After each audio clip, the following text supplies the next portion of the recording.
I'm Ann Dark. I'm Tracy Stormy. And I'm Kathy Knight. And together we are It Was a Dark and Stormy Book Club, a podcast for mystery lovers. Welcome.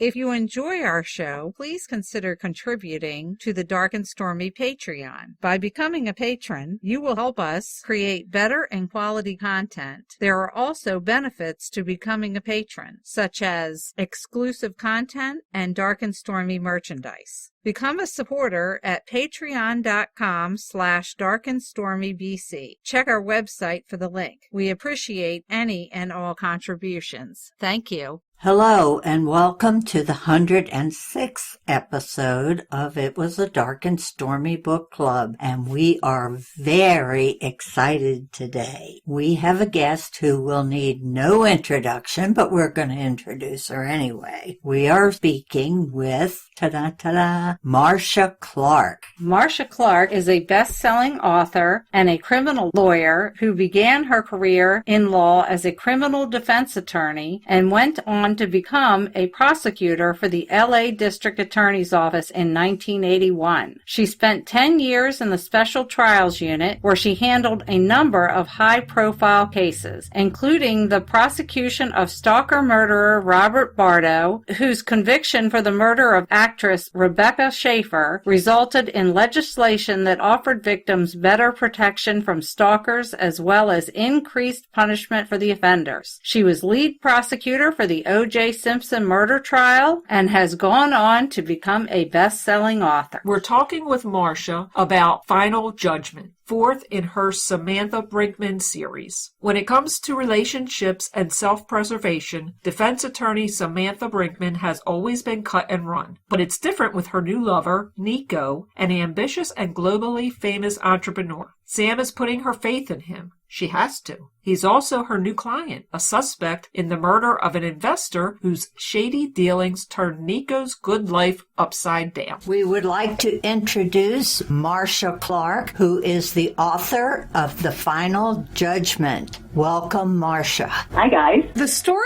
of Sam and Niko could be taken from today's headlines. Was the main crime in the story based on a true story? No, it was really just one of those things that it's something that I always do is look for issues that are in the zeitgeist. Bitcoin fraud that has been associated with Bitcoin is something that's been swirling around for a while. So I thought, why not play with that? We are big fans of Marcia Clark Investigates, the first 48. How did you get some of the clues that you got that nobody else got? I had a great staff. I mean, great producers, everybody working really hard to dig things up. And what they did was actually they not only uncovered information that I hadn't seen before, but they also found people to talk to who had information I hadn't heard before. The combination made for some really great stuff for all these cases that, you know, they were famous cases, all of them. The whole thing was about doing notorious cases that you think you know all about, but you really don't. I was amazed how much we were able to uncover that really wasn't common knowledge. Yes, you really came up with some interesting facts. Especially with the Casey Anthony case. Wow. There was a lot to that. We had great access to the crime scene investigators who handled the case. They did such an amazing job. They were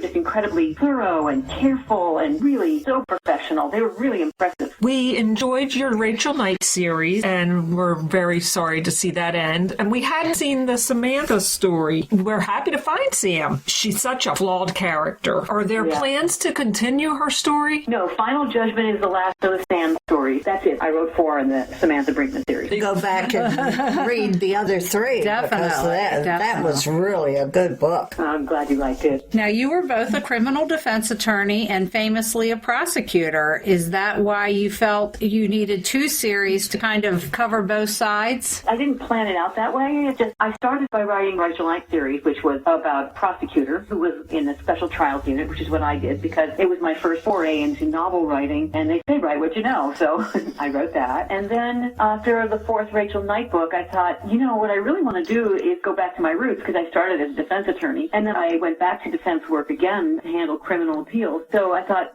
I'd like to try the other side of things, and I wanted to try a wilder character, somebody who was much more likely to swing for the fences and step over the line and do things that Rachel Knight could never do, would never do. So kind of explore the other side of things. That was kind of a step-by-step process. I did this, okay, now I'll try that, and now I'm finishing up work on a standalone. Great. Very good. Now, I read that you wanted to be an actress before deciding to become a lawyer. Does acting background help in the practice of law? Probably it helps a little bit in terms of being a trial lawyer. Litigators have to stand up in front of people and talk to them, a bit of a stage in a criminal courtroom. So in that sense, it might help because it does make you more at ease standing up in front of people, but not acting, and you have to tell the truth. So we don't get to make up stories. At least we shouldn't. Some do. Yeah, some do. Yeah. Well, at this point in life, you've worn many hats and have been very successful. Which has been your favorite endeavor, and why would that be? Oh, I don't know. I never think of it that way. Every single bend and turn in my life in terms of what I've done has been something that I really wanted to do and love doing. So honestly, it's like choosing among your children. I can't do it. Who's your favorite child? I don't have one. Everything has its ups and its downs and pluses and minuses. I'm happy to have had a range of experiences and still have a range of experiences, and each one is wonderful in its own way and terrible. Yeah, there's two sides to every coin. We did talk about the Marcia Clark Investigates ending. Would you revisit that sort of thing? Maybe, given the right set of circumstances and given a situation where I can do something that's really fun, exciting, interesting, and that people will find interesting and informative, I would do it again. It's just a question of what is the show and what is the subject. We will keep our fingers crossed on that one. The thing I liked most about the Samantha Brinkman books was her penchant for crossing the legal line. Was this your way of fantasizing about what you wish Marcia Clark could have done in real life? Hell no. And if you read Samantha Brinkman, you'll see why. Yeah. Yeah. She takes things pretty far. I don't think that I really need to go that far. I mean, as much as I might be upset with certain criminals, I don't think I would actually kill them. So. Imagine you'd be tempted. That's one reason I really want to go back and read the other books, because they keep alluding to that, and I can't wait to see where that one goes. Oh, yeah. Every book presents a whole new set of circumstances, new villains, new heroes. So some legal thrillers can be really dry. What's your secret to keep the action moving in your book? I really try to stay away from nuts and bolts and too much gumshoe work. Or if I do have to do that kind of procedural storytelling, I try to make it fun and keep it within character. Samantha is kind of a wild character and definitely has a sense of humor. So I try to keep that sense of humor going, or the sense of danger going, and keep it fun. Or as we say in television, don't stop the fun train. So you can sift in procedural beat, and even if you do it in a way that's interesting, like a book report. Well, I liked her staff in her law office. Oh, they're fun. Yes, they were a lot of fun. Were you happy with Sarah Paulson's portrayal of you in the O.J. Simpson docudrama? Well, I think Sarah Paulson is a genius, and I think that she's such an amazing actress, and she managed to convey the feeling of what it was like to be in the middle of that hellish experience better than I could ever have imagined anyone would. We never talked. I hadn't met her when she was shooting, so how she managed to get it so right is kind of amazing to me. It was one of the most televised things. Yes. I was rearranging my schedule at the time to sit home and watch it. It was hard to look away. Yes. Yeah, you got to see what was happening on the outside. That's true. What was amazing about what she did was manage to convey the feeling on the inside. I don't know how she did that. I don't know. But she did. Well, I think the average person forgets that you were kind of in a bubble and couldn't get the outside things to buffer some of the things that were going on in the courtroom. Yeah. So. It was, yeah. Well, you alluded to the fact that you're going to be writing a standalone. Where are you in the process of that? Is that something we can expect soon? I don't think it'll be that soon because it takes a while, but maybe next year. Could you give us a little taste? A little hint. Well, I can tell you that it's a book written from the perspective of 3 different women. So we have alternating voices in every chapter. It'll be very different from either of the other series I've written. Sounds very interesting. So it's still a legal thriller or no? Yes, it is. Okay. I mean, it's still a murder mystery for sure. Well, that's something to look forward to. Other than that, do you have any other books or events that you'd like our listeners to know about? Certainly not right now in terms of events. Nobody's going anywhere right now with the coronavirus. But there are other projects I'm working on in television, but I can't right now talk about them. So other things are happening, but nothing out right now. Do you have a website where people can find you? There is MarciaClarkBooks.com where they can buy my books. They can also see what's out there, what's going on. And I, of course, am on Facebook and Instagram. The handle's that Marcia Clark. Oh, that's cute.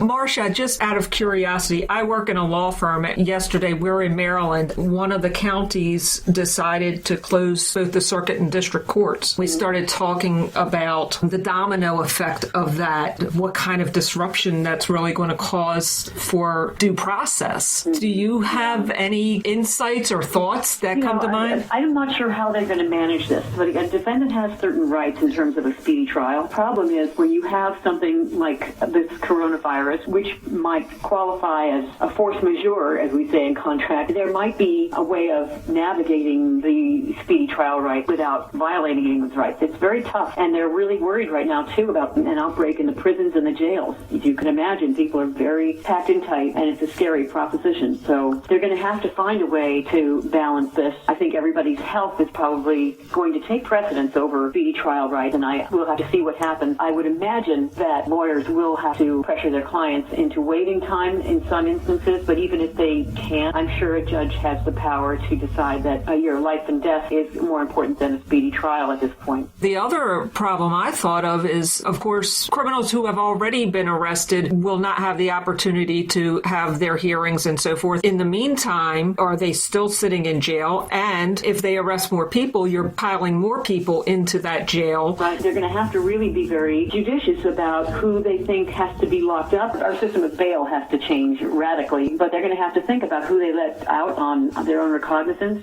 how they set bail, and how many people they think they really should have to lock up. Everybody's going to have to really make a decent judgment call so we don't wind up packing the jails even worse than they are. It's a whole new world out here. The changes in the last 2 weeks is just amazing. Yeah. It's scary. It really is. We're on the East Coast and you're on the West Coast, so we can only judge by what's going on over here. What are you seeing out there? Are people staying home, or are they heeding the warnings? Or Well, Los Angeles is shutting things down like crazy. They shut down all the schools, both private and public now. Hollywood has shut down a lot of productions all over the country. Universal Studios has shut down. There's just massive shutdowns all over the place. It seems that people are really trying to do the social distancing thing and be very responsible. That's what I'm seeing anyway. I'm glad to hear it. I think that's the only answer, is to pay attention and keep yourself safe and wash your hands. Wash your hands a lot. Yes. Do it again. We will get through this. It's just going to take a while. Well, Marcia, we thank you so much for taking time to talk with us today. My pleasure, guys. We are big fans. We wish you all the best and stay healthy. Thank you so much, and you too. Stay healthy, okay? And everybody out there, stay healthy and wash your hands. Yes.